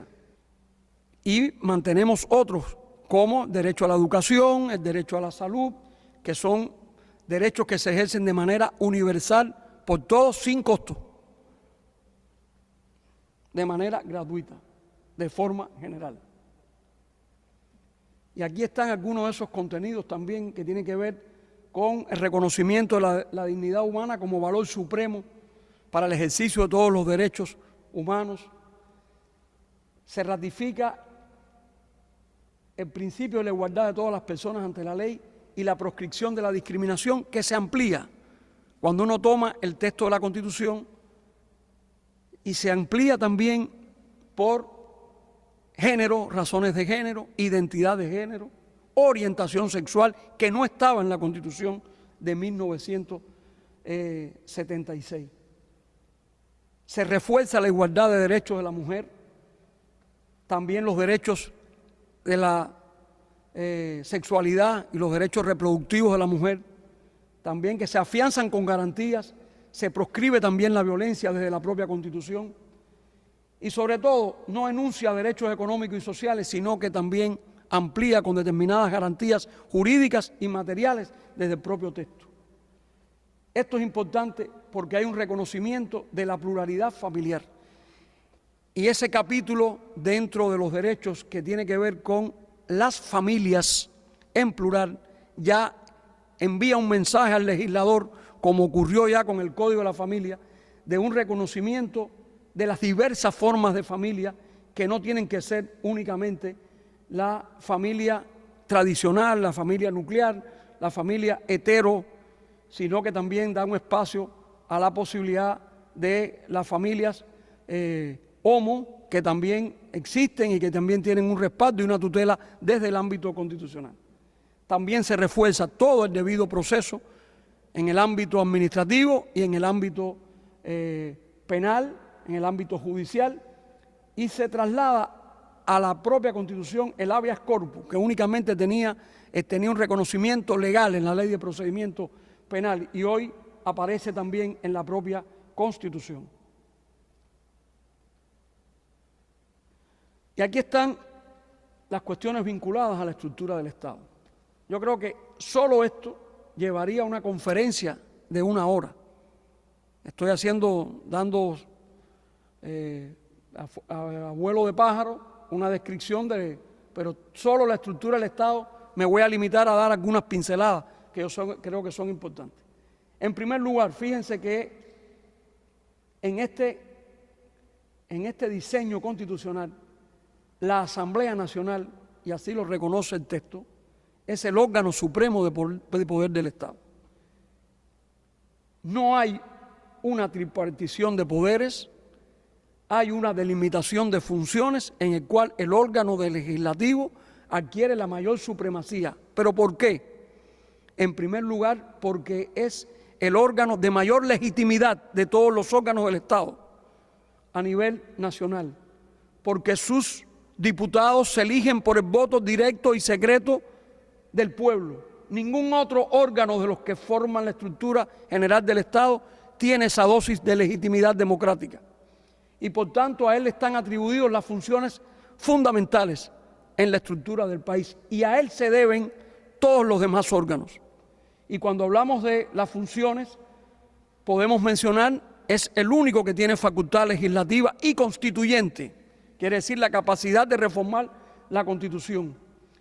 Es quien aprueba los planes de la economía, el presupuesto del Estado que se hace anualmente, es quien dirige la política exterior e interior del Estado, tiene una capacidad de nombramiento y de control sobre todos los órganos y la alta fiscalización sobre todos los órganos del Estado, al cual a la Asamblea se le rinde cuenta cuando ella define los órganos del Estado, desde el Presidente de la República, el Gobierno, el Consejo de Estado, el Tribunal, el Gobierno y el Primer Ministro, la Fiscalía y la Contraloría. Todos esos órganos rinden cuenta a la Asamblea Nacional. Y es al único órgano que rinden cuenta, y es por esa dosis tan elevada de legitimidad que tiene. Tiene esa capacidad de elección de los cargos fundamentales. Y estamos hablando en primer lugar del Presidente de la República. El Presidente de la República se elige en la Asamblea Nacional del Poder Popular. Aquí en la estructura del Estado, si lo comparamos con otras estructuras, pudiéramos decir de países europeos, en los modelos parlamentarios clásicos, no se trata de un presidente con funciones ceremoniales, como pudiera ser en la propia Italia, sino que estamos hablando de un presidente que se asemeja a la estructura, en cierto modo, la estructura de la Constitución francesa de 1958, en que el presidente tiene un papel respecto al gobierno. En primer lugar, el presidente es quien propone el gobierno, propone al primer ministro y propone a la aprobación de la Asamblea el resto de los miembros del Consejo de Ministros. En muchas constituciones esa función queda en manos del gobierno, quien preside el gobierno, y aquí lo es el presidente. Y él tiene una función de dirigir políticas general del Estado y por tanto tiene una capacidad frente al gobierno de corregir, de indicar, de controlar y por tanto participa y preside el Consejo de Ministros, cuestión que tampoco es igual en el resto de muchos de los países del entorno europeo. Aquí está el Consejo de Defensa Nacional, que no me voy a referir porque es un órgano que se activa en situaciones de emergencia o en situación de guerra, situaciones excepcionales. Dentro de la Asamblea está el Consejo de Estado.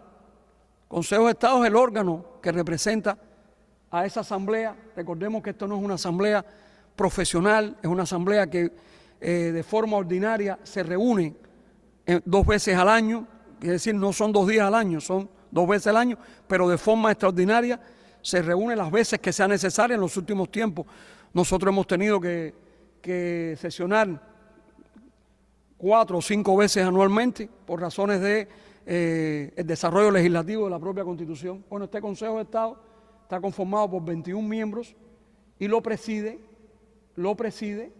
el presidente de la Asamblea, el vicepresidente y el secretario de la propia Asamblea. Y también tiene una capacidad de nombramiento y de cierto control sobre determinados órganos. Y también la Asamblea Nacional, con sus comisiones permanentes, coadyuvan a la labor del Consejo de Estado. Se llevan determinados temas de control, de análisis, que se presentan por las propias comisiones.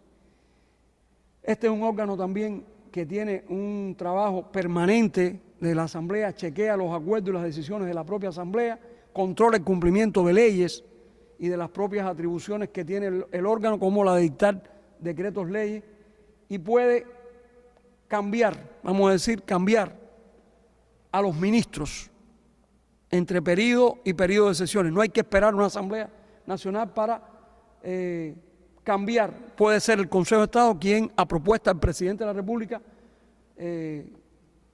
cambiar a un ministro, un jefe de un organismo de la Administración Central del Estado. Aquí están las otras instituciones. Tribunal Supremo Popular, que tiene toda la independencia, es un órgano independiente, pero como en su función política y por ese principio de que el órgano supremo del Estado es la Asamblea, también es subordinado, no funcionalmente, porque la Asamblea Nacional no hay una intromisión en las funciones judiciales, pero sí políticamente se subordina a esta Asamblea Nacional y a la cual tiene que rendir cuenta, no de un asunto en particular, no de un caso en particular, no de una decisión judicial, sino del funcionamiento general del sistema judicial. Está el Consejo Electoral Nacional, que también es electo desde la propia Asamblea, el Tribunal Supremo, el presidente, los vicepresidentes son electos y los jueces son electos por la Asamblea Nacional. Está aquí, en la propia estructura, está la Fiscalía General de la República, que sí tiene una subordinación funcional al Presidente de la República, la Contraloría General de la República, que también tiene una subordinación funcional al Presidente de la República, y aquí está la estructura del gobierno. Aquí está el Consejo de Ministros, que preside el primer ministro, que dirige el primer ministro, que igualmente, aunque todos están subordinados a la Asamblea, directamente lo hacen al Presidente de la República. La estructura provincial, hay un gobierno provincial que se conforma por un gobernador electo por los delegados de las asambleas municipales, quiere decir los concejales municipales en el territorio, y es una propuesta del Presidente de la República. Un vicegobernador y los presidentes de las asambleas, un consejo provincial, hay un gobernador, un vicegobernador y un consejo provincial donde se adoptan determinadas decisiones que conforman ese gobernador, el vicegobernador y los presidentes y vicepresidentes de las asambleas municipales y los intendentes municipales, que son los que presiden el Consejo de la Administración. Aquí está esta estructura provincial, gobierno y consejo provincial. Y a nivel municipal, que yo fue que también creo que hay que resaltar de los contenidos de la Constitución, es que se dota al municipio de autonomía. Se le da autonomía al municipio, mayor autonomía. Estamos hablando en el país de 168 municipios, en los cuales hay una asamblea que esos delegados, esos que serían concejales a nivel del municipio, son electos igualmente directamente por el pueblo y nominados directamente por el pueblo, no por el Partido Comunista. La nominación en la base de esos delegados es en asambleas de nominación en las comunidades, en las cuales o hasta una persona puede proponerse o los proponen otra persona, pero no actúa a nombre del Partido Comunista, sino que es la ciudadanía quien vota, y esa es la base de todo el sistema democrático de Cuba, porque a partir de ahí, allí se nominan los candidatos a diputados a la Asamblea Nacional, que después son electos en ese municipio. Y una particularidad, esa Asamblea Nacional hasta en un 50% está compuesta por delegados de las asambleas municipales. Todas las asambleas municipales tienen al menos uno que les representa en la Asamblea Nacional del Poder Popular. Estamos hablando que 127 municipios de Cuba tienen solo 2 diputados y al menos uno es delegado de base, quiere decir ese que el pueblo nominó y eligió directamente en la base. Y también la actividad ejecutiva administrativa se ejerce desde un consejo de la administración que preside un intendente. Esta es un poco la estructura general del Estado hoy, de acuerdo a la nueva Constitución de 2019. Les reitero, esto solo llevaría a una explicación, igual que del sistema electoral, cómo se eligen, etcétera. Dejo para el final algunos principios de organización y funcionamiento del Estado para que nos percatemos cómo, sobre qué base tienen que funcionar los órganos del Estado. Los órganos representativos son electivos y renovables. Yo puedo decir que la Asamblea Nacional, que es electa por la ciudadanía, y renovable cerca de un 67%, se renovó en este último periodo. Esta nueva legislatura está renovada en un 67%. Y estamos hablando de la Asamblea Nacional, estamos hablando del Consejo de Estado y estamos hablando de las asambleas municipales. Son cargos electivos y directamente por el pueblo. El pueblo controla su actividad, hay que rendir cuenta, los diputados rinden cuenta, los delegados rinden cuenta, hay una capacidad de revocación, hay una capacidad también de realizar consultas con la población y también hay una interacción permanente de los diputados y de los delegados con sus bases. Estamos hablando con los electores que lo eligieron.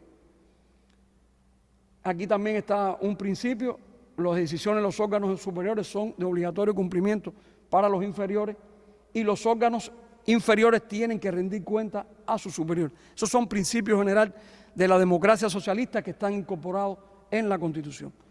De forma general, yo creo que aquí están los elementos fundamentales que nos aproximan a nuestra Constitución y que demuestra de manera fehaciente que el modelo socialista cubano ha nacido fruto de un proceso participativo eminentemente democrático y que nuestra Constitución hoy se puede presentar como de las más modernas, de las de mayor coherencia en su contenido, de mayor fortaleza en los derechos de los ciudadanos y en las garantías que ofrece al pueblo cubano.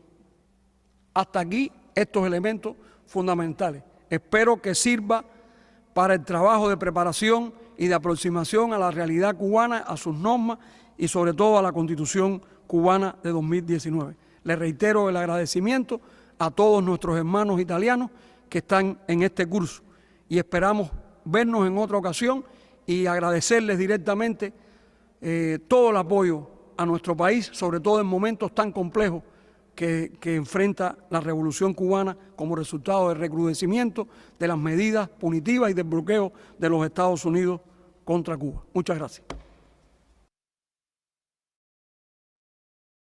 Marco, se vuoi concludere. Sì,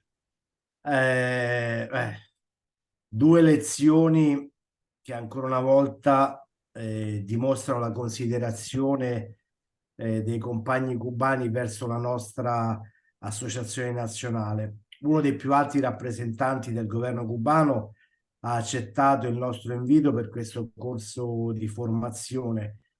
Non c'è da aggiungere molto sui contenuti. Potete utilizzarli perché adesso verranno messi su YouTube e potete utilizzarli nelle riunioni dei vostri circoli. Aggiungo solo una cosa: che mi sento veramente orgoglioso di aver avuto due importantissimi ospiti come Raul Capote e Omero Acosta.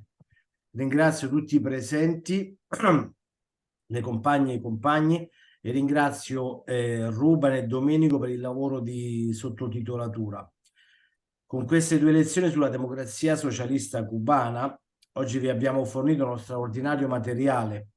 Diffondetelo, utilizzatelo per contrastare le fake news quando vi parlano della dittatura a Cuba. Volevo farvi notare solamente una cosa: avete visto dove si trovava il compagno Acosta? Quella era la sala dell'Assemblea del Poder Popolare di La Habana, situata nel Capitolio a La Habana. Ecco, aver fatto una lezione solo per noi vale più di qualsiasi altra cosa. Grazie a tutti e buona serata.